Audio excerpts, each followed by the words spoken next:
42, 43. So let's turn to the book of Psalms. It's our theme, well-being, wisdom in the Psalms. And we're going to look at Psalm 42, 43. Now, originally, this would have been one psalm. And there's some debate around when it became two. Some people think that when the Old Testament was translated into Greek, into what we call the Septuagint, do you remember? That it became two then. But originally, it would have been one psalm. So let's turn to it then. It's Psalm 42, 43. It's the psalm that begins the second book of the Psalms. So let's read it then. Psalm 42, 43. As the deer pants for the water brooks, so pants my soul for you, O God. My soul thirsts for God, for the living God. When shall I come and appear before God? My tears have been my food day and night, while they continually say to me, where is your God? When I remember these things, I pour out my soul within me, for I used to go with a multitude. I went with them to the house of God, with the voice of joy and praise, with a multitude that kept a pilgrim feast. Why are you cast down, O my soul? And why are you troubled within me? Hope in God, for I shall yet praise him for the help of his countenance. O my God, my soul is cast down within me. Therefore I will remember you from the land of the Jordan, and from the heights of Hermon, from the hill Mitzah. Deep calls unto deep at the noise of your waterfalls. All your waves and billows have gone over me. The Lord will command his loving kindness in the daytime, and in the night his song shall be with me, a prayer to the God of my life. I will say to God, my rock, why have you forgotten me? Why do I go mourning because of the oppression of the enemy? As with the breaking of my bones, my enemies reproach me, when they say to me all day long, where is your God? Why are you cast down, O my soul? And why are you troubled within me? Hope in God, for I shall yet praise him, the help of my countenance and my God. Vindicate me, O God, and plead my cause against an ungodly nation. Deliver me from the deceitful and unjust person. For you are the God of my strength. Why do you cast me off? Why do I go mourning because of the oppression of the enemy? Send out your light and your truth. Let them lead me. Let them bring me to your holy hill and to your tabernacle. Then I will go to the altar of God, to God my exceeding joy. And on the harp I will praise you, O God, my God. Why are you cast down, O my soul? And why are you disquieted within me? Hope in God, for I shall yet praise him, the help of my countenance and my God. So there it is, Psalm 42, 43. And it's a part of our series on well-being, wisdom in the Psalms. And if you look at the title of this, you see there that it's a contemplation of the sons of Korah. This isn't a Psalm of David. It is a teaching psalm, a psalm of wisdom that was part of a tradition. If you like, you could think of it as part of a university tradition or a school of thought in ancient Israel. It's a psalm that is designed to impart wisdom. And this is a familiar psalm. And in a way, I'm rather reluctant to get to this psalm. I've been aware of it for many years, really, but I've been aware of it during this recent theme. But I've been a bit reluctant to get to it. But here we are, we hear, and just one or two things to say about the structure of the psalm. It's a wisdom psalm then, and it uses a well-known teaching method. And that teaching method, guys, is used by preachers, and it's repetition. And you'll see the theme is repeated throughout. And you'll also notice that there are other ideas in this psalm that will be repeated.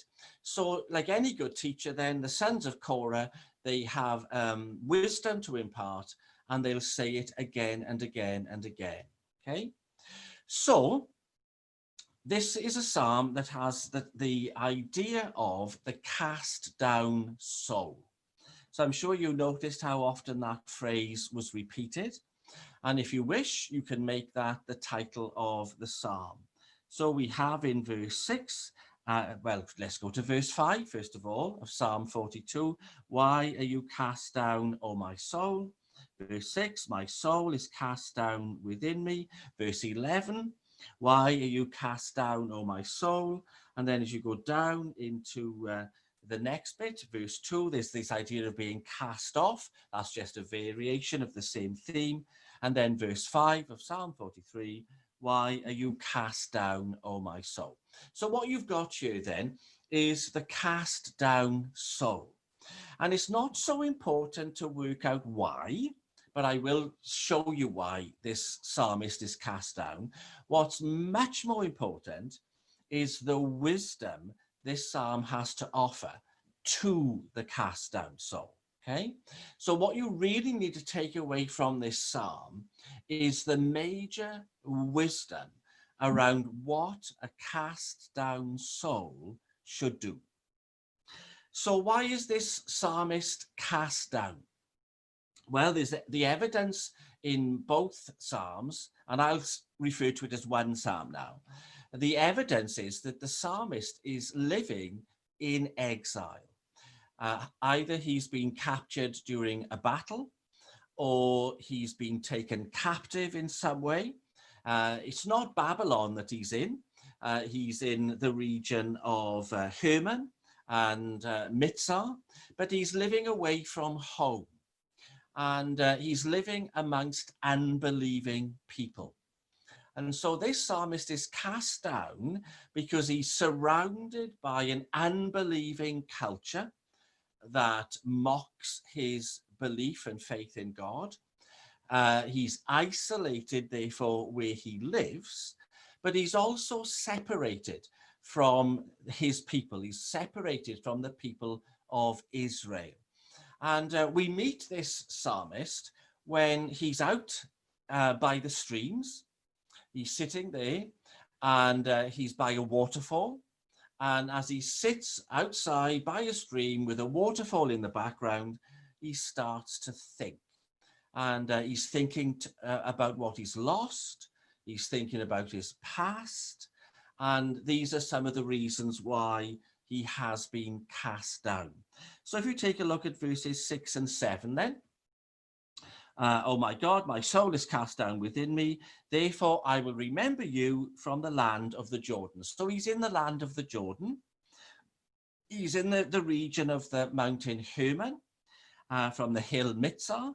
And he's sitting by the waterfalls. Verse 7, deep calls unto deep at the noise of your waterfalls. Your waves and billows have gone over me. Now, there's the clue there as to where our friend is. He's sitting there beside some streams with these waterfalls behind him. And he's thinking back, and he's thinking back especially to the time when he lived in Israel, and he was able to go with a company to worship God in the tabernacle. Now, if you go down to the next bit, what we have is Psalm 43 and verse 3, you can see that this guy is living at the time of the tabernacle. So he's not at the time of the temple in Jerusalem. He's living at a time before that, as we read in verse 3. Send out your light and your truth. Let them lead me, and let them bring me to your holy hill and to your tabernacle. And what he is thinking about particularly are those past occasions when he went with the crowds, when he went with perhaps the harp in his hands, as he tells us in verse 4, to worship God at the tabernacle. So go back into our Psalm 42 and verse 4. When I remember, I pour out my soul within me. For I used to go with the crowds.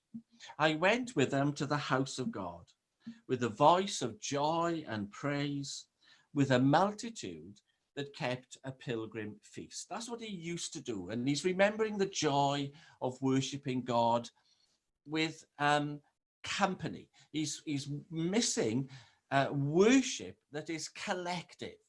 You know, this is a psalm that doesn't allow for individual worship. I mean, he's able to worship God where he is, I guess you'd say, but that's not what this psalm tells you. It's the company of God's people worshiping together, singing the praises of God together, keeping the feasts together. That's what our friend here is missing. And instead of that, he's in a hostile environment. He keeps mentioning the people who say to him that God has forgotten him. People keep saying to him, where is your God? Take a look at verse 10. As with the breaking of my bones, my enemies reproach me while they say to me all day long, where is your God? So can you see the great contrast in his life? He's gone from a company and a culture of worship and praise to an unbelieving, hostile, questioning culture. And he's on his own and he's far away from home. Now, that's what are some of the reasons why our friend here is cast down. Now, what's the great wisdom here, okay? And the wisdom that you've got in this psalm is crucial wisdom, it's important wisdom. It's not just found in this psalm, it's found in Proverbs and elsewhere. And I'm going to sum up the wisdom in 2 words, okay? And these are the 2 words I want you to take away from this psalm. And those 2 words are self-talk. What you've got in this psalm is the most wonderful example of self-talk. The psalmist talks to himself. He addresses himself.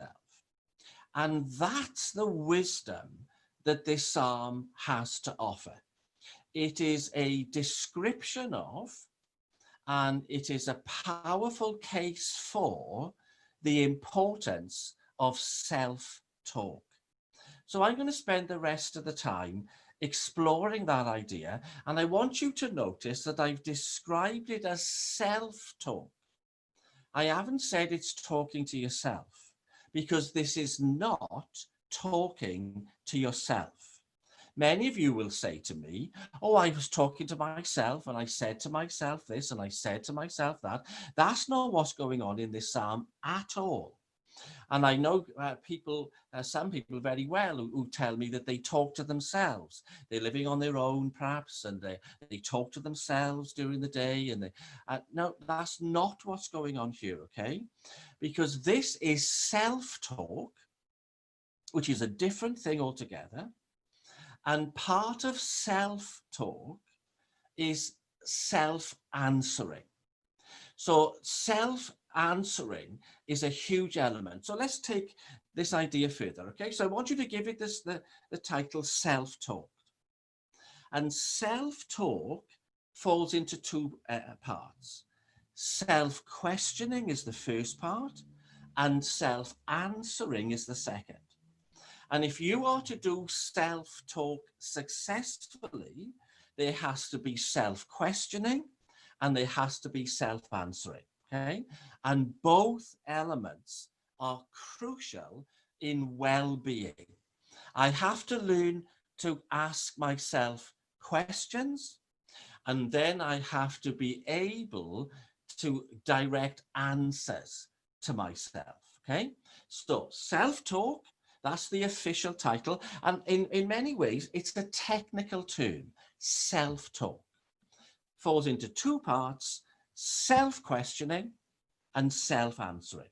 Now, when you keep those 2 parts in mind, the psalm is clear, isn't it?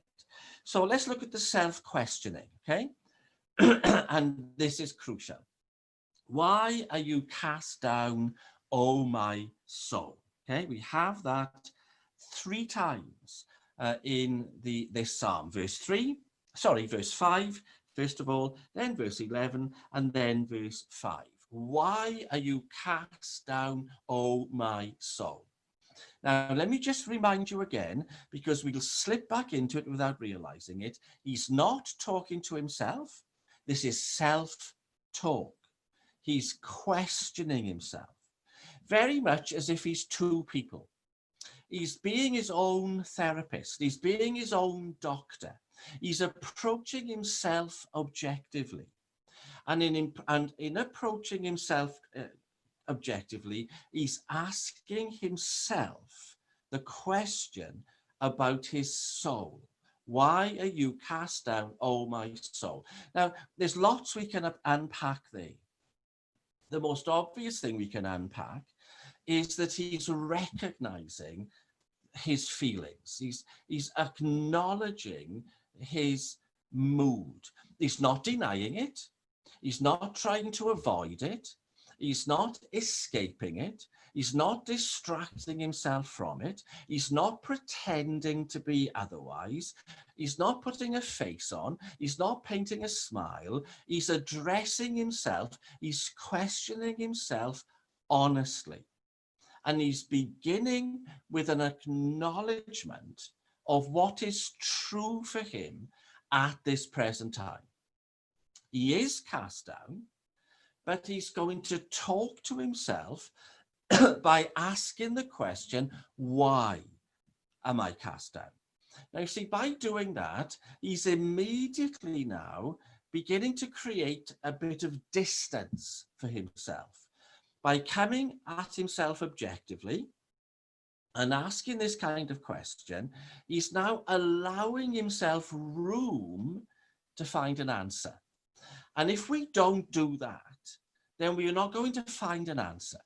So self-talk is, first of all, honest acknowledgement of how you are. It's an honest facing of what it is you're experiencing. It's looking honestly at where you're at and what's going on for you.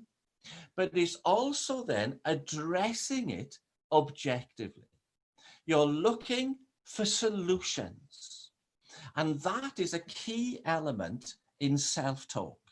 Self-talk is questioning yourself with a view to finding a solution for yourself. So he's not wallowing in it, and he's not complaining about it, and he isn't simply indulging in himself. He is taking this approach to himself in which he becomes his own counselor. So self-talk is this questioning of yourself as if you're being examined, as if it's a doctor examining you, looking for the root cause, looking for the reasons, looking for what's going on. That's what he's doing here to himself. And that's really important in well-being. And if all of us stop for a moment, I'm sure all of us would recognize just how important this is, but just how often we don't do it. When it comes to our feelings, the condition we are emotionally in, we let it take control of us. We let our emotions lead us, guide us, overwhelm us. And I think the psalmist did have a moment when he did allow his emotions to overwhelm him. And you get a hint of it, don't you? When he says, your waves and billows have gone over me. There's just a hint there. But really what he's seeking to do is not to be, allow himself to be swept away by what he's feeling. He is seeking to take control of what he feels. He's seeking to be the master of his own emotional condition. That's what he's seeking to do, okay? So self-talk has this idea of self-questioning, self-examination, addressing yourself honestly, facing yourself fearlessly, and looking at yourself. Now, that's a great thing, isn't it? It's a great thing. And one of the great challenges every human being possesses is the challenge to look at ourselves honestly and to see what it is we find. And for me, as it is for many of you, one of the great verses that describes the difficulties we all have in facing ourselves honestly and having insight into ourselves was expressed by Jeremiah. Do you remember it? You do, don't you? Jeremiah 17. The heart is deceitful above all things and desperately wicked. And for many Bible scholars, the great challenge of human experience, the biggest challenge in life, is to have an honest view of yourself, to truly see yourself in your weakness, your struggle, your moods, your challenges, to have an honest appraisal of yourself. And this psalmist is very brave because he's doing this on his own. He's seeking to face himself honestly, without any pretense or hiding. He's seeking to do that on his own. And the reason is there's nobody else. Remember, now he's living in exile. He's away from the people of God. If we carry on with our theme and look for well-being wisdom, say in Ecclesiastes tells you that what's really important is having somebody who will tell you the truth, finding a person who will honestly tell you where your weaknesses are and where your struggles are and where you're difficult and how difficult you are and why you're difficult and in what ways you're difficult, and being confronted honestly by somebody else's take on you. That's what Ecclesiastes would say, and that's a terrifying thought. But here our psalmist is doing it on his own. So self-talk is the idea of, first of all, honest self-questioning, looking at yourself, facing yourself, square on, and seeking to understand yourself. Why? That's the question, okay? Self-question is a why question, okay? Why am I like this? Why am I being like this? Why am I acting like this? Why do I do these things? What is it about me that causes me to behave in this way? Okay, these are the why questions. And everyone, self-talk, the first part now of self-questioning, uses the word why. Okay, so he says to himself at least 3 times, and perhaps there's something in that. Perhaps he needs to do it 3 times. Why am I like this? Why am I feeling like this? Why am I behaving like this? Okay. Now, this is a crucial element in well-being. So, self-questioning, but what you also get is self-answering. And self-answering is the second element of self-talk. I must be able to provide my answers. See, it's not for somebody else to answer for you. And we all do it, don't we? We all think we know the answers for other people. And we all think we know what somebody else should do and how somebody else should be and how they should carry on. We all do. And we do it with the best motives and the best intentions. And there are times when we would be right with the answers we have for somebody else. But what's going on in this psalm is he seeks his own answers. Now, we could say a great deal about that. Okay, one of the things I've noticed over the years is when somebody says to me they're cast down, my first reaction is to provide an answer. I want to say to this person what I think they should do. And so an answer comes from within me. And what I've learned to do is to shut my mouth and not give answers. Because most of the time, we don't want them. The person who will say, oh, I'm cast down, seems to me to be not looking for an answer primarily. we could have a really good discussion about what a person is looking for. But I guess my experience tells me that it's very often not answers. And so over the years, when I didn't manage to keep my mouth shut and I actually gave answers, or at least what I thought were answers to people, they were always refused. So I would say to somebody, well, why don't you try this? Or what about doing that? And think about this. And it would never, ever be taken up. And then you'd meet this person a week later, a month later, a year later, and they're still cast down and they're still saying to you the same things.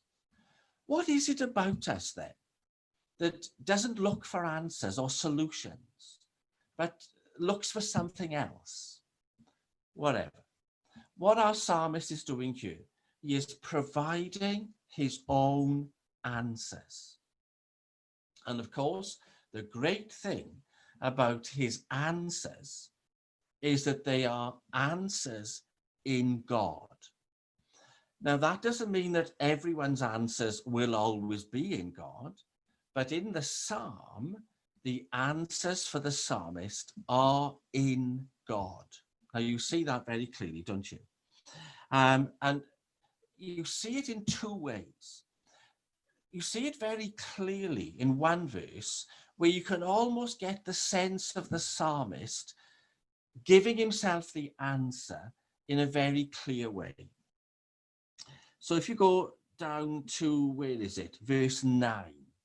I will say to God, my rock. Now there's his answer. What am I going to do?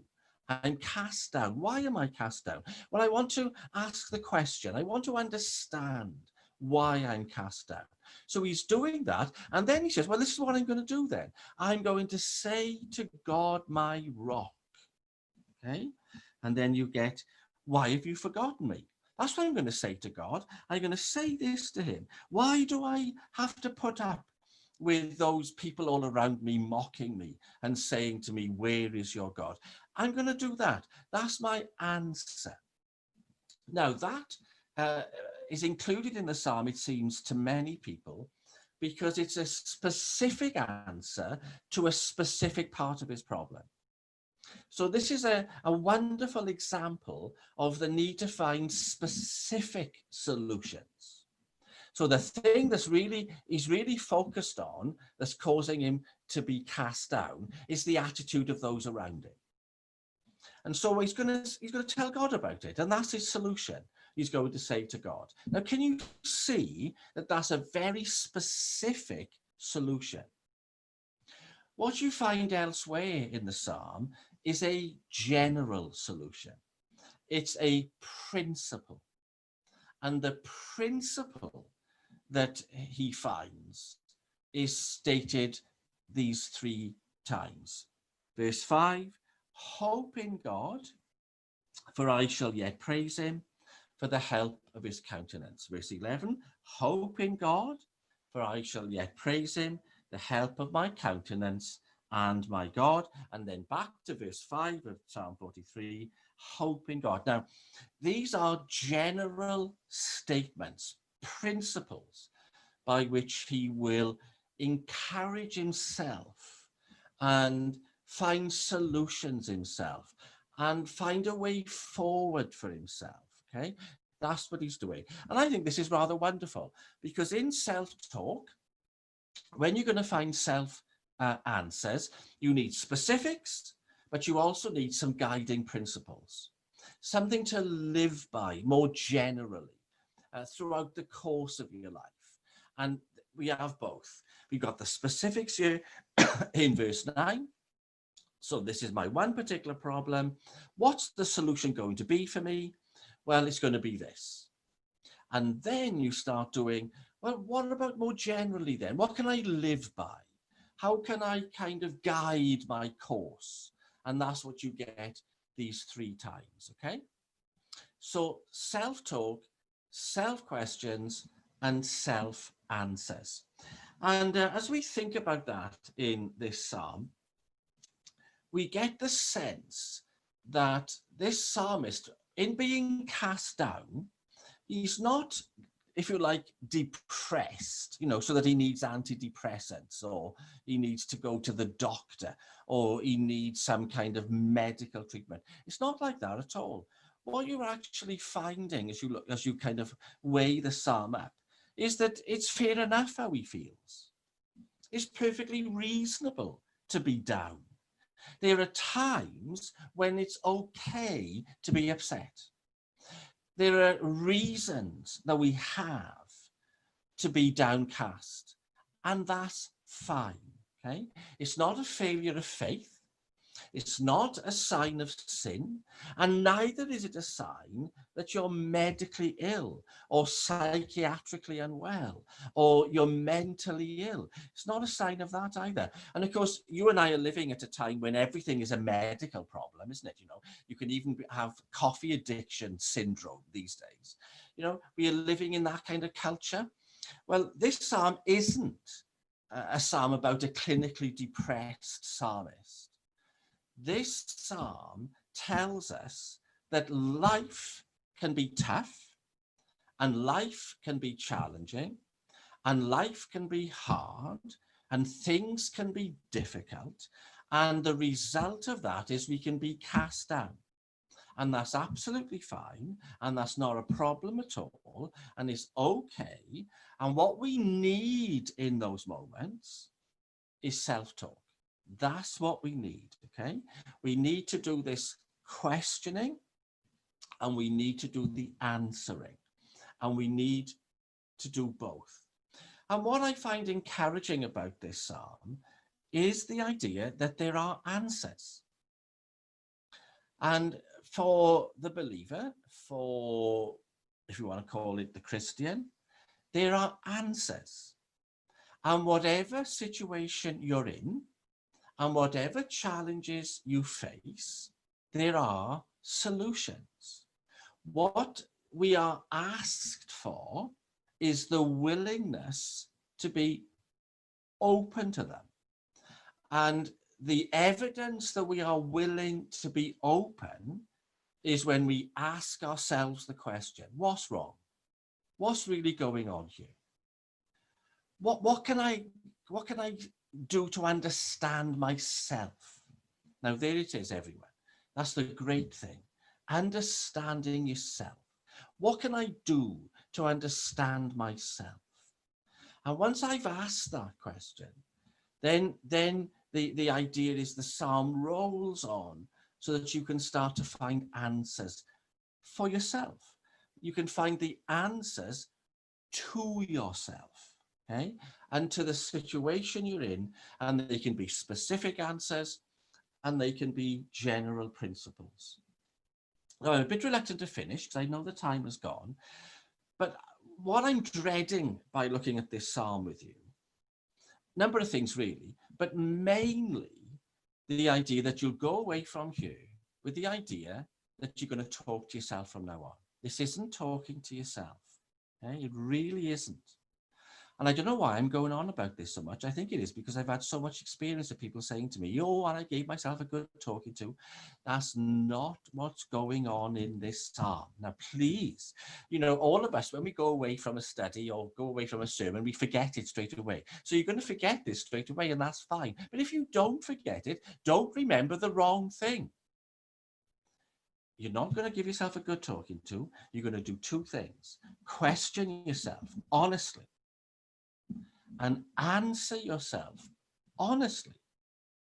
And in answering yourself honestly, hope in God, find in God the solutions. And there's an element in this psalm of future orientation. And part of any answer we ever find will have a future element to it. Now, I know we mentioned last week the idea of pie in the sky when you die, okay? That's not what's going on here.